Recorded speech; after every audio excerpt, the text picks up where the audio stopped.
네, 한경코리아마켓 구독자 여러분 안녕하세요. 지금 산타 랠리에 대한 분위기가 상당히 많이 고조되고 있습니다. 이런 가운데 이 랠리가 어디까지 갈지 굉장히 또 많은 고민들을 하실 시기인데요. 한경TV 그리고 한경글로벌마켓에서도 또 많이 보셨던 증시에 대해서 길잡이를 해주시는 분이 있습니다. 김선영 LNS 파운데이션 대표님을 모시고 연말 그리고 나아가서는 새해의 증시까지 여러 가지 이야기들을 나눠보려고 합니다. 대표님 안녕하세요. 반갑습니다. 드디어 뵙네요. 드디어 뵙습니다. 네. 너무 팬이었는데 드디어 뵙습니다. 네, 그 올해 증시가 이제 거의 마무리가 되어 가고 있습니다. 아마 지금 이 유튜브가 나가고 있을 때면 12월이 돼서 이제 한 달도 안 남은 상황이 될 것 같은데요. 올해 초반만 해도 분위기가 그렇게 좋지는 않았어요. 경기 침체에 대한 우려, 또 이 월가에서도 비관론이 많아서 그런 것들을 소개를 했는데 사실 대표님 방송을 계속 좀 봤었지만은 비교적 강세론을 많이 이야기를 해 오셨어요. 그래서 올해 한 해를 돌아봤을 때 주요 특징들 그리고 뭐 어떤 것들이 되새겨볼 만한 포인트인지 대표님의 시각을 한번 들려주시면 좋을 것 같습니다. 잠깐 작년 이맘때 방송할 때 분위기를 한번 생각을 해봤습니다. 저 네. 진짜 힘들었거든요.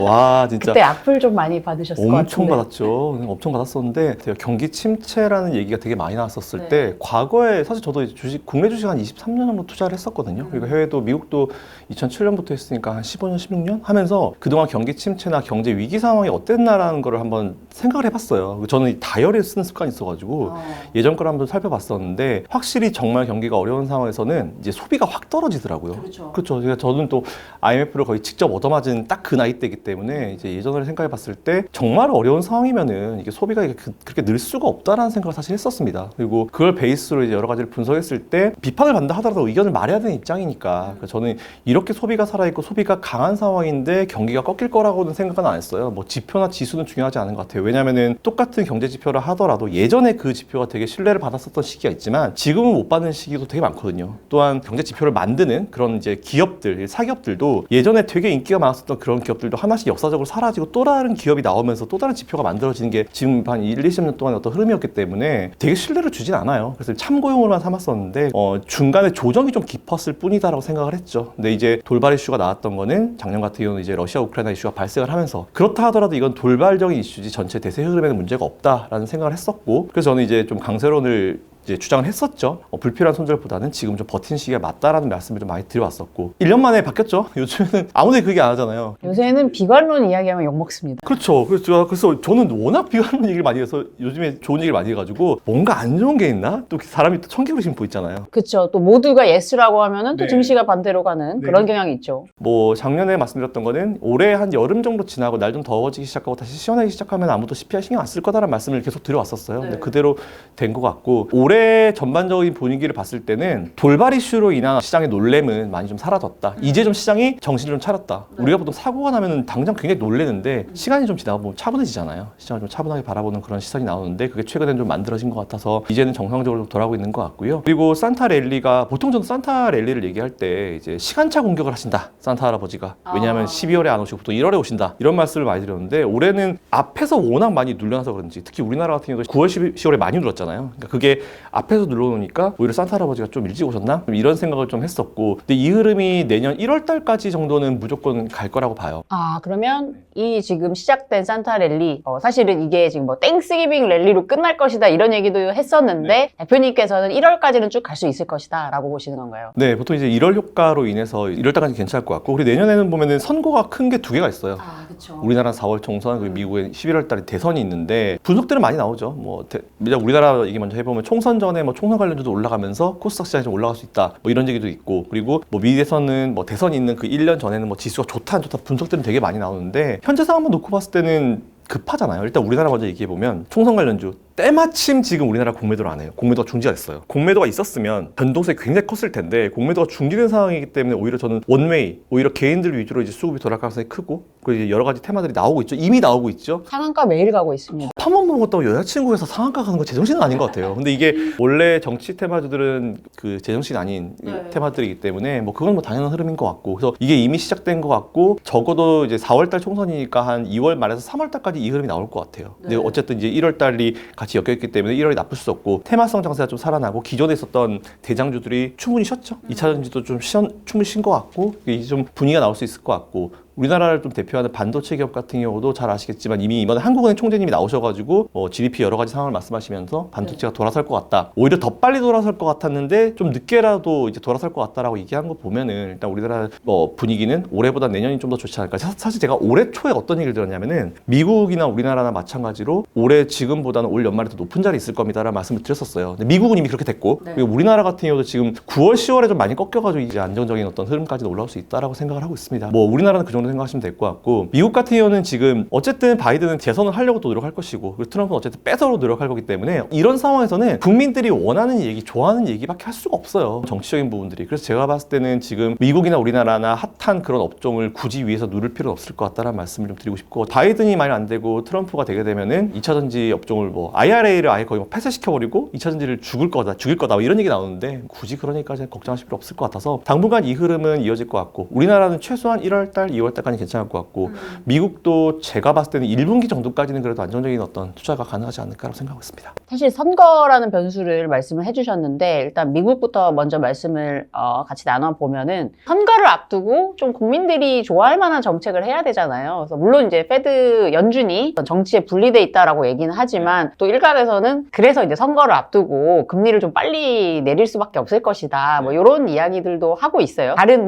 CPI라든가 PC 이런 것들은 지금 좀 관심이 덜해진 반면 추가 긴축 혹은 이제 피벗을 언제 할지 요거에 따라서는 국채금리도 상당히 많이 움직입니다. 연준의 움직임에 대해서는 좀 어떻게 보고 계신가요? 누가 연준을 물어보면 저는 이렇게 얘기해요. 연준이 잘하고 못하고는 10년 후에 평가해라. 왜냐하면 지금 딱 봤을 때 10년 전에 거를 보면 진짜 연준이 했던 대로 다 됐거든요. 그러니까 제가 봤을 때는 저는 지금 연준은 사실 미국의 재무부나 연준을 봤을 때는 라인업이 되게 좋아요. 왜냐하면 예전에 연준 의장 하셨던 분이 지금 장관으로 있고 그리고 파월 의장이 있고 둘 다 기본적으로 비둘기파 인사인데다가 시장이랑 소통을 되게 잘해요. 어떤 식으로든지 이제 은근히 뿌리는 걸 되게 잘하거든요. 그 벤 버너키가 뿌려놓고 왔었던 그런 테이퍼링도 되게 옐런 의장이 잘 마무리 짓고 지금 이제 장관이 됐는데 그게 사실은 최고의 장점이라고 생각했었습니다. 근데 작년에는 러시아 우크라이나 이슈가 발생하면서 돌발 이슈였죠. 근데 그거 가지고 연준을 뭐라고 하는 거는 너무 후행적인 것 같아요. 연준은 그런 이슈가 발생할지 모르고 이제 정책을 인플레이션 관련 정책을 금리를 이렇게 하겠다라고 이제 계획을 짜왔는데 갑자기 펑 터지니까 커머디티 다 돌면서 팍 튀어버리니까 연준도 당황했겠죠. 만일 그걸 알았다면 더 웃긴 거고. 그래서 저는 오히려 연준이 지금 의도대로 그래도 어느 정도 잘 풀어가고 있다라고 생각은 하는데 일단 저는 확실히 앞에서 기자님 말씀하시는 것처럼 정치랑이 분리에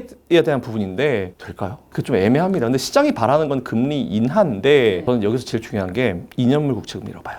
2년물이요. 단기 좀 더 이제 10년물보다는 2년물이 중요하다. 네, 2년물 국채금리가 보통 정책금리로 불리기 때문에 10년이랑 2년짜리를 같이 좀 놓고 보면은 2년물 국채금리가 딱 먼저 반응하기 시작하면서부터 그 이후에 금리 인하가 시작이 됐었거든요. 그러니까 오히려 지금 보면 사람들이 피벗을 되게 바라는데 연준이 과거에 했었던 그 피벗의 시점을 좀 보게 되면은 피벗하고 나서 몇 개월 후에 그 경기 침체가 왔어요. 그러니까 말 그대로 연준은 딴 건 모르겠고 니들 경기 주식 관심 없고 그냥 경기가 좀 안 좋아질 것 같다라 싶으면은 그 전에 먼저 금리 인하를 하는 그런 패턴을 수십 년 동안 반복을 해왔기 때문에 정치적으로 이제 해석을 하는 것보다는 오히려 경기가 좀 꺾일 것 같고 애매하다 싶으면 피벗을 할 것 같아요. 그래서 저는 지금 피벗할 이유가 없다. 그렇죠. 소비도 너무 강하고 지금 경제 오늘 GDP 같은 경우도 오히려 더 올라가는 모습이 있었습니다. 연준은 이 금리를 인하하는 시점이 정치적으로라든지 누구한테 잘 보이기 이런 것보다는 진짜 경기 침체가 오거나 경제 상황이 좀 애매해질 것 같다라고 하면은 미리 그거를 반영을 시킵니다. 그래서 저는 그거에 제일 빨리 우리가 볼 수 있는 거는 2년물 국채금리이기 때문에 2년물 국채금리가 지금 어느 정도로 이제 바뀌는지 좀 보실 필요가 있을 것 같아요. 우리 최근에 보면은 10년이랑 2년을 봤잖아요. 2년은 거의 스테이블해요. 10년만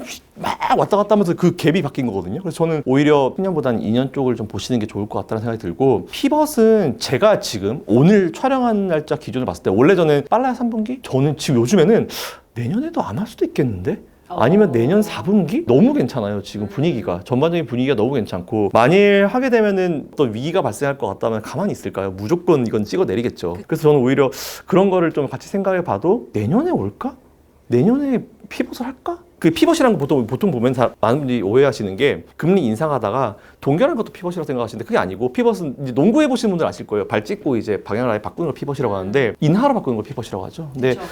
빨라야 내년 4분기 정도? 이슈가 발생하면 또 뷰가 바뀌어서 더 빨라질 수도 있겠지만 오늘자 기준으로는 빨라야 내년 4분기. 네, 그만큼 경제가 너무 튼튼하게 받쳐주고 있다. 피벗을 또 이제 기다리시는 분들 사실 이제 금리에 또 민감한 게 테크주잖아요. 올해는 특히 또 테크 얘기를 안 할 수가 없는 것 같아요. 저도 이제 그 눈물의 추억이 있죠. 저의 방송을 보셨던 분들은 아시겠지만 엔비디아의 숏 ETF를 샀다가 아주 저도 큰 코를 다쳤습니다. 올해 가장 잘 나갔던 주식 중에 하나가 엔비디아고 엔비디아를 필두로 매그니피센트 7이라고 불리는 7개의 이제 테크 관련 종목들이 사실상 미국 증시를 다 견인했다고 해도 뭐 과언이 아닐 것 같아요. 하나 남는 건 사실 이미 너무 많이 올랐다라는 얘기도 있어요. 근데 앞으로도 이 7개 종목이 계속 증시를 끌어올리는 요 형태가 계속 갈까? 이게 좀 궁금합니다. 우리나라든지 미국이든지 어떤 나라든지 똑같은 건 있는 것 같아요. 되게 어려운 상황, 경기 침체를 걱정해서도 어려운 상황이 있고 나서 시장이 반등을 할 때 희한하게 항상 앞에서 치고 나가는 건 대형주예요. 우리나라도 보면 삼성전자, SK하이닉스 이런 애가 먼저 치고 가거든요. 미국도 마찬가지고 저런 기업이 가기 때문에 못 간다. 그리고 제가 하드캐리 했기 때문에 나머지는 엉망진창이다. 이렇게 생각하시는데 우리가 보통 낙수효과라고 표현하잖아요. 저는 이렇게 얘기를 해요. 농사를 지을 때 막 밭이 처음에 막 돌도 있고 막 엉망진창이잖아요. 그래서 처음에 이제 트랙터 같은 걸로 한번 갈죠. 업고 나서 그 다음에 그 다음 과정이 진행되잖아요. 그 어려운 상황에서 트랙터로 땅을 갈아엎는 그 과정을 대형주가 한다고 봐요. 앞에서 힘 있는 형님들이 먼저 확 이끌어가지고 한번 엎어주고 그 다음에 동생들이 가서 막 씨 뿌리고 물 뿌리고 이제 하는 과정이 벌어지는 게 일반적인 것 같더라고요. 제가 한 20년 동안 봐온 시장은 항상 그랬어요. 그리고 그런 종목들이 어느 정도 치고 가거나 치고 간다는 게 주가가 많이 올라가는 걸 수도 있겠지만 걔네들이 수급 자체의 어떤 분위기를 바꿔줘요. 그 흐름이 나중에 이제 밑으로 가게 되는 거죠. 우리나라 같은 경우도 삼성전자가 치고 나가면은 삼성전자가 수주를 빠바바방 주게 되면 그걸 코스닥에서 기업들이 다 받아가지고 같이 올라오는 상황이잖아요. 네. 저는 지금 그 상황이 만들어지고 있다고 봐요. 그 종목들이 이끄는 시장은 당분간은 갈 겁니다. 근데 이게 어느 순간은 매그니피센트 7이 그대로 잘 가긴 하지만 밑에 애들이 좀 치고 올라오면서 얘가 관심 밖으로 좀 멀어질 수 있어요. 근데 얘들은 계속 안정적인 흐름을 이어갈 거라고 생각합니다. 왜냐하면 AI라는 게 있기 때문에. 저도 사실 AI라는 게 처음 나와가지고 되게 놀랐어요. 많이 살렸죠, 걔네가. 그쵸. 미국 살리고 우리나라 삼성전자, SK하이닉스 다 살렸잖아요. 그 흐름이 당분간 이어질 거라고 보고 오히려 이게 너무 발전을 해가지고 빌 게이츠 별로 안 좋아하는데 너무 좀 선을 넘으려고 해요. 선을 넘으려고 한다는 것 자체가 그 기술이 아직까지도 발전할 수 있는 그 구간이 엄청 많다는 얘기거든요. 네. 걔네들로 인해서 시작된 미국 증시와 우리나라 증시 그 기업들의 흐름이 당분간 이어지지 않을 거라고 우리가 볼 필요는 없을 것 같아요. 일단 M7에 대한 주가는 지금 뭔가 확 핫하기 때문에 계속 시선이 가는데 밑에 애들도 치고 올라올 거다. 그래서 지금 오히려 투자하고 더 높은 수익률을 원하시는 분들은 밑에 이제 관련 기업들 투자를 해보시는 것도 좀 괜찮을 것 같아요. 혹시 올해 미국 증시에서 좀 소외가 되거나 좀 주목을 덜 받았던 섹터 중에 좀 앞으로 그래도 뭐 좀 좋게 보이는 분야 혹은 너무 저평가가 돼 있어서 관심을 가져볼 만한 분야 뭐 이런 것들도 혹시 조언해 주실 만한 곳이 있을까요? 지금 사실 유가는 이제 수요와 공급에 따라서 물론 정치적인 이슈가 있긴 해요. 네. 뭐 연말까지 오펙 플러스 뭐 이런 얘기 뭐 러시아 뭐 그 얘기 하는데 그거는 뭐 걔들 얘기고 일단 제가 봤을 때는 지금 유가의 포인트는 중국 쪽인 것 같아요. 네. 중국의 경기에 대한 얘기인데 만약 중국 경기가 지금 되게 좋았으면 제가 이거 조금 모르겠습니다라고 할 텐데 누가 보더라도 지금 중국 경기 바닥이거든요. 그쵸. 근데 여기서 더 안 좋아질까? 아니요, 저는 더 안 좋아져도 뭐 그렇게 갭이 클 것 같지는 않아요. 그러니까 지금은 충분히 바닥권에서 이렇게 쉽게 올라오지 못하고 있는 상황인데 왜냐하면 미국이랑 계속 이제 상황이 있기 때문에 제가 미국 바이든이라고 하면은 트럼프한테 되게 못된 거 배웠잖아요. 트럼프가 자기 지지율 떨어지면 항상 가서 중국이 이제 했죠. 그러면 쫙 올라가는. 그걸 갖다 그렇게 그때는 민주당이 욕하더니 자기들이 똑같이 하고 있습니다, 요즘에. 근데 그게 사실 효과가 있어요. 내년 11월 달 대선이잖아요. 제가 바이든이면 11월 달까지 중국이랑 사이 좋게 안 할 것 같아요. 굉장히 바이든은 지금 모든 행보가 다 정치적 행보이기 때문에 그런 거 생각하면 중국은 지금 당장 뭔가 턴어라운드 하긴 힘들지만 충분히 바닥은 만들었다. 이미 미국이랑 깨질 만큼 깨져 있는 상황이기 때문에 지금이 바닥이라 생각해요. 근데 그래서 경기가 살아나게 되면은 중국이 되게 무서운 게 걔네들이 뭐 한번 한다 시작하면은 없어요, 그게. 예전에 한번 건설 경기 확 불었을 때 우리나라에 철강이 없었거든요. 철강 가격이 확 올라가서 철강이 확 올랐었는데 지금도 중국이 뭔가 이제 경기를 좀 돌려가지고 살린다 하면은 유가에 대한 수요, 기름에 대한 수요가 엄청 올라갈 것이고 그러니까 요즘에 보면 괜히 위안화가지고 또 거래할 수 있게 하잖아요. 제가 봤을 때 그게 장기 플레이인 것 같아요, 중국에. 유가 관련 기업들은 조금 눌린다 하더라도 관심을 좀 계속 가져야 될 필요가 있을 것 같고 앞에서 말씀드렸지만 테슬라 요즘에 전기차 시장을 좀 보고 있는데 중국이랑 미국 어쨌든 테슬라랑 중국 기업을 좀 볼 필요가 있는데 중국은 일단 팔기는 되게 잘 팔아요. 문제가 근데 너무 내수에다 팔고 있죠. 근데 얼마 전에 중국에 있는 친구가 저한테 뭘 하나 이제 알려준 게 있는데 차는 굉장히 많이 팔리는데 충전을 해야 되잖아요. 없어요, 충전소가. 많지 않아요. 그 수요를 커버를 못 하더라고요.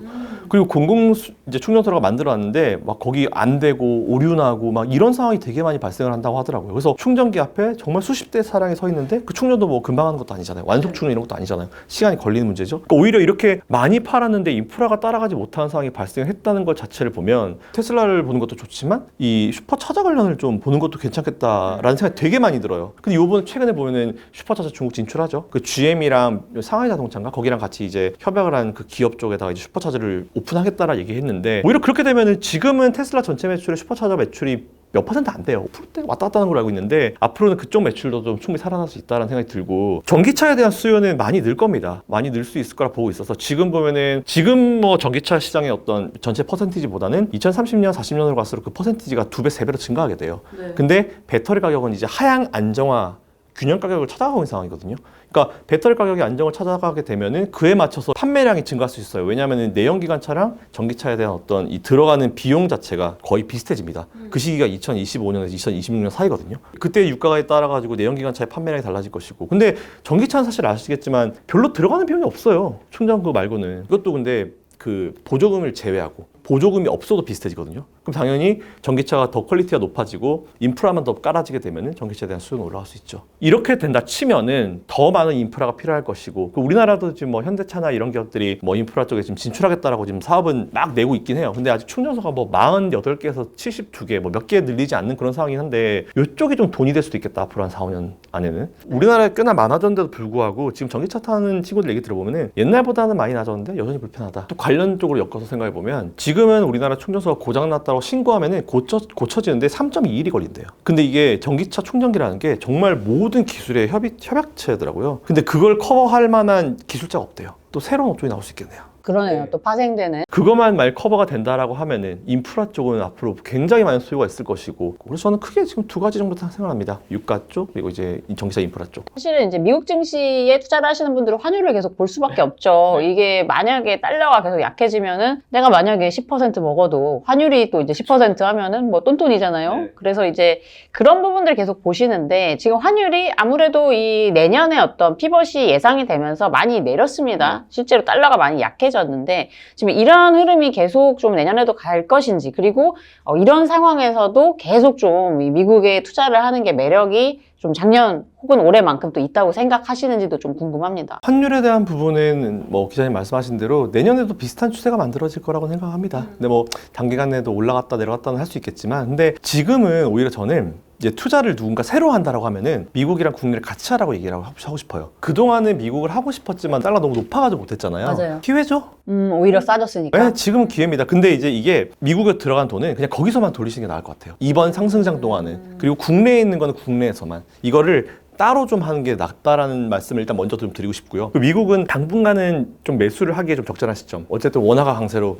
당분간은 갈 수 있을 것 같아서 우리나라로 치면은 그게 외국인들이 우리나라에 들어올 수 있는 요인이 되겠죠. 그래서 우리나라 지수가 더 안정적으로 갈 수 있는 요인이 될 것이고, 오히려 공매도가 중지되면서 외국인들이 많이 빠져나갈 거라고 그랬는데 환율 상황이 확 좋아지기 때문에 지금 분위기가 완전 달라져가지고 그렇게 주장했던 증권사 사람들은 되게 민망한 상황이 벌어지고 있긴 하죠. 내년에도 이제 저는 그렇게 생각을 해요. 달러 약세, 원화 강세 그쪽으로 갈 수 있을 것 같다라는 싶은 생각이 들어가지고, 투자를 원하시는 분들은 미국 주식 지금 괜찮다. 드디어 여러분들 기다리시던 시점 왔다. 근데 들어오는 그 자금을 나중에 굳이 또 빼셔가지고 국내에 넘기지 마시고 그냥 미국은 미국대로 놔두시고, 그러면서 이제 비중을 밸런스를 맞추는 습관을 들이시는 것도 좀 좋다라고 생각을 합니다. 지금 안 그래도 방금 이제 국내 증시가 이 공매도 한시적 중지 이후에 오히려 좋았다라는 얘기를 해주셨어요. 그래서 국내 증시로 좀 자연스럽게 넘어가 볼까 하는데 사실 최근에 흐름 괜찮았습니다. 공매도 오히려 멈추고 나서 진짜 외국인들의 수급 상황도 상당히 괜찮았고, 뭐 대형주들도 뭐 좋았고 코스닥도 나쁘지 않게 잘 가고 있었습니다. 최근에는 이 코스피가 한 연말에 2,600 정도는 무난하게 가지 않을까라는 뭐 그런 분석들도 나오더라고요. 최근에 보면은 이 2차전지 배터리가 다시 좀 많이 살아나는 분위기고, 로봇, 뭐 두산 로보틱스 이런 것들 비롯해가지고 로봇주들도 상당히 많이 상승을 하고 있어요. 그래서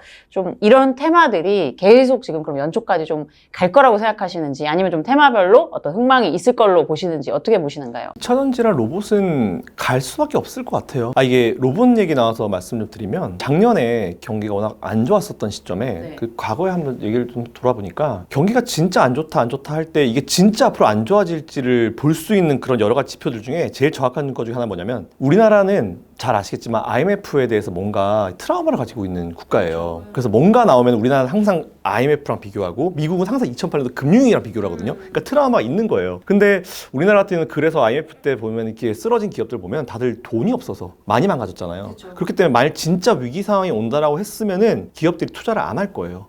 돈을 가지고 있겠죠. 근데 몇 년 전까지만 하더라도 우리나라 국내에 그 현금 유보분이 너무 많아가지고 정부에서 오히려 풀어라 이런 식으로 했었잖아요. 돈을 엄청 풀기 시작했어요. 그래서 제가 그때부터 방송 나와서 뭐라고 그랬냐면은 지금 돈을 푼다. 절대 경기 침체, 경제 위기 오면 이것도 안 푼다. 죽어도 안 푼다, 기업들은. 근데 누구보다도 리스크 매니저먼트가 잘 되는 그런 대기업들이 돈을 푼다는 거는 우리는 그것 경기 침체 때문에 겁을 먹고 있지만 그들은 그렇게 생각 안 한다고. 근데 그때 그러면서 지금 삼성이 어디다 돈을 붓고 있고 현대가 어디다 돈을 붓고 있고 이걸 제가 한번 포인트를 잡아서 말씀드렸거든요. 그때 삼성이 돈을 붓던 것 중에 하나 뭐였냐면은 로봇이었어요. 로봇 쪽에 많이 돈을 넣었어요. 레인보우 로보틱스도 네. 또 지분을 그러면서 그때 로봇 확 튀었죠, 위로. 그래서 그때 당시 삼성이 로봇과 바이오 이쪽 많이 했었고, 그리고 반도체 관련 공장을 계속 짓고 있고, 반도체 쪽 생각했을 때, 이게 삼성이 지금 반도체 이렇게 안 좋다고 하는데 이렇게 투자를 계속 하고 있네? 근데 저는 예전이 생각나는 거예요. 삼성이 디램 반도체 1위로 올라섰을 때 그 시점, 물론 그때 미국이 일본을 죽이면서 그때 우리나라가 반사기가 없긴 했었지만, 다들 안 좋다고 했을 때 그때 삼성이 엄청 투자를 했었거든요. 근데 이번에도 하길래, 아니, 파운드리도 저렇게 공장을 많이 짓는데 지금 TSMC랑 이렇게 떨어져 있는 상황에서 이걸 지금 따라가려고 노력을 한번 해보나? 라는 막연한 생각을 했었거든요. 투자를 한다는 건 분명히 이유가 있을 거라 생각을 했는데, 그 이후에 나온 기사가 뭐였냐면은 TSMC 수요를 따라잡았다는 얘기가 나왔어요. 나중에 보니까 테스트 웨이퍼에 대한 그 투입을 다 줄였는데 삼성만 늘렸더라고요. 네. 그러면서 수요를 잡아버렸어요. 그러다 보니까 이제 갑자기 좀 급해진 거죠. 그러니까 엔비디아 같은 해외에 있는 기업들이 빨리 우리 거 팔아야 되는데 TSMC만으로는 커버링이 안 되니까 이제 다른 쪽으로 이제 수주를 주기 시작하죠. 그래서 오히려 저는 그게 반도체 쪽은 굉장히 좀 뭔가 분위기를 바꿀 수 있는, 결국은 AI가 살렸죠. 네, 그렇죠. 예, 그렇게 된 것 같고, 그리고 그때 SK하이닉스도 HBM 뜨면서 같이 떠버렸고, 반도체 라인들 굉장히 계속 좋다라고 보고 있고, 그리고 반도체를 하다가 전 또 얘기하는 게 디스플레이. 반도체 칩을 여기 정말 좋은 걸 갖다 놓는다 해도, GPU를 멀쩡하게 갖다 놓는다 해도 이거 가지고 할 수 있는 건 없어요. 컴퓨터에 넣어서 프로그램을 돌려서 결국 우리가 봐야 되는 거잖아요. 네. 항상 모든 건 우리가 봐야 되는 쪽으로 연결이 되기 때문에 최종 보스는 결국은 디스플레이다. 이렇게 생각해서 디스플레이도 한번 관심을 가지시는 게 좋을 것 같다라는 말씀을 드리고 있고, 삼성이 되게 많이 또 투자하고 있죠. 그 투자를 많이 하고 있어서 디스플레이 쪽도 괜찮은 것 같아서 그쪽도 괜찮은 것 같고, 반도체 디스플레이 이런 거는 가져가고, 2차 전지는 잘하잖아요. 네. 우리나라가. 에코프로 머티리얼스가 올라왔는데, 에코프로 머티리얼스는 종목가 하단이어서 좀 아쉽긴 했지만 정말 미친 상승률을 보여주면서 4배 올랐죠. 네. 저도 몰랐어요. 저 상장 첫날 그때 뭐 3조 될까 말까라는 그런 기사가 나왔을 때 3조는 되죠 라고 했었는데, 솔직히 9조 10조 생각 못했거든요. 근데 이거는 뭐 다른 얘기니까 이거 먼저 제쳐두고, 2차 전지는 잘하고 있고 경쟁력이 있고, 그리고 이제 투자도 하고 있고 하기 때문에 전 2차 전지주는 당연히 가져가야 된다고 봅니다. 그리고 로봇 관련주도 아직은 좀 로봇을 봤을 때는 뭔가 되게 약해 보여요. 아직까지 뭔가 미완성돼 보이고. 근데 예전에 테슬라도 그랬거든요. 테슬라를 극초반에 이제 좀 가지고 있었어요. 근데 그때 당시 어떤 얘기가 났었냐면, 테슬라 막 공장 디폴트 된다 막. 그래서 와, 저 대표 되게 특이한 사람인데, 야, 이거 어떻게 되는 거지? 아, 그냥 버려, 이런 느낌이었었거든요. 지금은 모르시겠지만 그런 느낌이었어요. 가져가셨나요, 쭉? 아니요. 중간에 팔았죠. 아이고, 아쉽다. 그래도 제법 괜찮은 수익을 얻었는데, 나중에 보면 아우, 배 아픈 종목 중에 하나긴 한데, 테슬라도 그런 과거를 겪어왔었어요. 그렇게 하면서 시행착오를 겪으면서 계속 그 산업을 발전시키면서 이제 업데이트 하면서 했기 때문에 로봇도 사실은 그쪽으로 갈 거라 봐요. 근데 또 우리가 로봇을 생각했을 때 또 떼놓을 수 없는 업종, AI죠. 다 결국에 AI가 들어가네요. 반도체도, 네, 로봇도. 네, 또 테슬라를 또 생각하면, 테슬라는 저는 이제 지금 테슬라 밸류를 줄 때는 전기차로만 주는데, 이거 전기차 회사는 아니라고 저는 사실 한 1, 2년 전부터 계속 말씀을 좀 들어왔었거든요. 왜냐면은 일론 머스크라는 사람 밑에 스페이스X가 있고 테슬라가 있고, 그죠? 스타링크가 있고, 결국은 일론 머스크가 그리고 가는 그림은 이걸 다 합치는 쪽으로. 아, 물론 기업 합병하는 얘기는 아니에요. 합병 안 하죠. 왜 합니까? 생태계를 합친. 다 생태계를 합치는 게 결국 목표인 것 같기 때문에, 그러지 않았으면 로켓에다가 모델 3에서 띄우고 그런 일은 없었겠죠. 그래서 오히려 이걸 다 합치는 게 그의 결국은 목표이기 때문에, 밸류를 언젠가는 좀 달리 주는 시점이 올 거라고 봐요. 좀 많이 말씀을 드렸지만 이 전반적인 어떤 테마, 이 군들은 그대로 돌아갈 것 같고, 이게 한 번에 확 가는 것보다는 이런 테마나 이런 이슈들은 이제 서로 이제 시속 게임을 하거든요. 얘가 가면 얘가 가고, 얘가 가면 얘가 가고, 이런 게 있기 때문에 돌아가면서 순환으로 한번 가지 않을까. 얘들이 대장을 잡아주고 관련된 기업들, 밸류체인 안에 있는 기업들이 그 이유를 따라가지 않을까라고 생각하고 있습니다. 그러면 조금 전에 에코프로머티를 얘기해 주셨는데 저도 깜짝 놀랐어요. 그래서 지금 약간 묻지마 공모주 열풍이라고 할 정도로 공모주에 대해 지금 관심이 많은데요. 이게 이런 공모주 열풍이 언제까지 갈 수 있을 거라고 보시나요? 공모주 열풍은 결국 경기랑 맞붙을 수밖에 없어요. 왜냐하면 경기가 안 좋으면은 상장을 하려고 했다가 철회한 기업들도 사실 이게 1, 2년 전에 되게 많았거든요. 상장을 거의 안 했어요. 한다고 해서 철회하고 막 이런 경우가 많았었는데, 지금은 오히려 진행을 시키고 있었고, 에코프로 머티리얼스 상장 전에는 공모주 시장에 대한 물음표를 날렸었죠. 그게 왜냐하면은 기관들이 처음에 이제 보호예수 기간을 설정을 해요. 그래서 그 기간을 많이 설정하면은 그쪽이 좀 더 많이 책정받는 방식인데, 최근에는 그 기간 설정을 안 하는 기업들이 되게 많았어요. 기관들이. 바로 팔 수 있도록. 바로 팔 수 있게. 그래서 저는 이걸 보면서 지금 기관이 생각하는 거는 이렇구나. 그냥 바로 언제든지 때릴 준비를 하는구나. 최근 한 1년, 2년 정도 흐름 보면 항상 이제 단기 플레이를 되게 많이 했기 때문에 그럴 수도 있겠다 싶었는데 지금은 공모를 받아서 높이 가는 것보다는 이거 뭐 단기적으로 이제 대응하려고 하는구나 라고 했는데 에코프로 머티리얼스가 치고 가니까 좀 벙쪘겠죠. 그래서 앞으로 이제 기관들이 과연 그 보호회수 기관을 어떻게 설정하는지를 여러분들 좀 보실 필요가 있어요. 그걸 설정하면 설정할수록 이제 IPO 시장을 좀 더 좋게 보는, 우리가 이 IPO를 해서 여기 공모 받아가지고 기관 공모로 참여해서 많이 받아서 많이 먹겠다 이런 의미로 보시면 되기 때문에 기관들이 그런 보호회수 기간을 설정하는 게 지금은 거의 안 해요. 99%를 안 하고 막 그래요. 근데 이게 점점 더 퍼센티지가 올라갈 수 있을 것 같아서 이게 올라가면 올라갈수록 여러분들은 아, 니들 좀 좋게 보고 있네 이 정도로 생각하시면 될 것 같다는 생각입니다. 기업이 조금 더 그럼 갑이 돼야 된다는 거죠? 그렇죠, 그렇죠.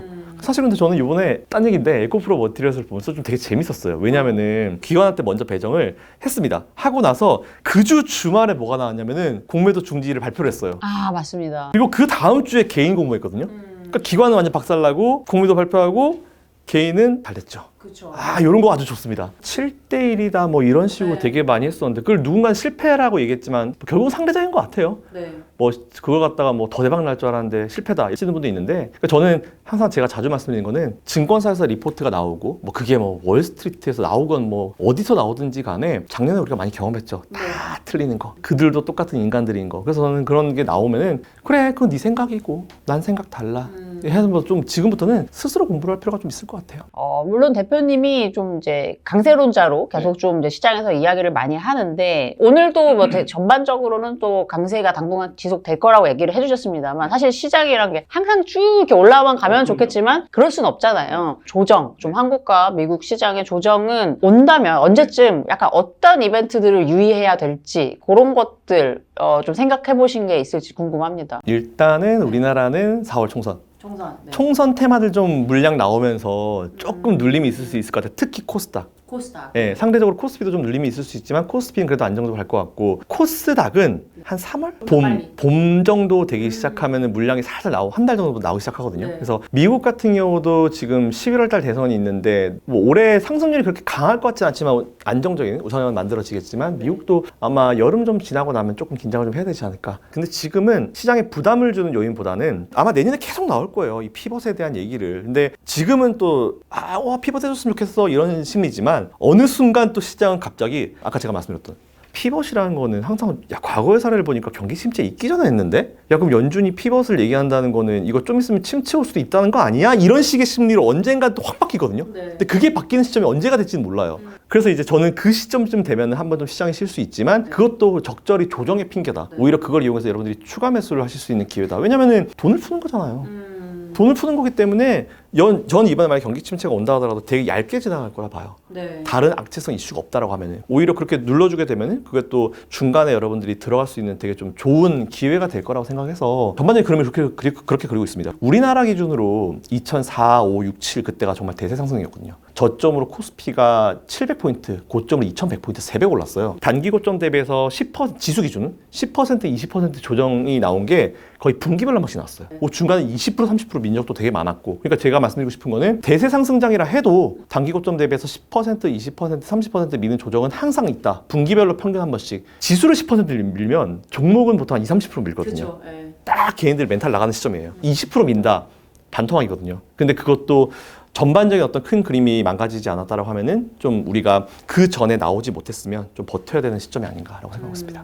오늘 뭐 좋은 말씀을 많이 해주셨습니다. 특히 또 한국, 미국 증시 여러 가지 말씀을 해주셨는데 한국, 미국 증시 외에 혹시 이런 것들, 그러니까 예를 들어서 뭐 채권도 있을 것이고 뭐 금이라든가 비트코인이라든가 뭐 다양한 또 이제 대체적으로 투자할 수 있는 자산들이 있습니다. 혹시 거기다 플러스 뭐 이제 다른 나라까지 포함해서 현 시점에서 미국, 한국 주식 외에 좀 좋게 보시는 부분이 있다면 좀 조언해 주시면 좋을 것 같아요. 일단 국가는 네. 일본 얘기 좀 드리고 싶어요. 아, 일본. 네, 일본은 지금 정말 좋은 상황이죠. 근데 미국이 피벗을 하기 시작하면 제가 봤을 때는 엔저는 끝났다 봐요. 트레이드 청산이 언제 나올지 모르기 때문에 그래서 지금 제가 봤을 때 일본과 관련돼 있어서 뭐 수혜를 보든 아니면 이제 좀 부정적인 영향을 받든 일본 관련 기업들은 우리가 항상 이제 주시를 할 때 미국의 어떤 피벗을 봐야 된다라는 그런 생각을 좀 가지고 있어서 종목에 대한 투자는 일단 조심하시라 말씀드리고 전반적인 그림만 좀 그려드리고 싶었어요.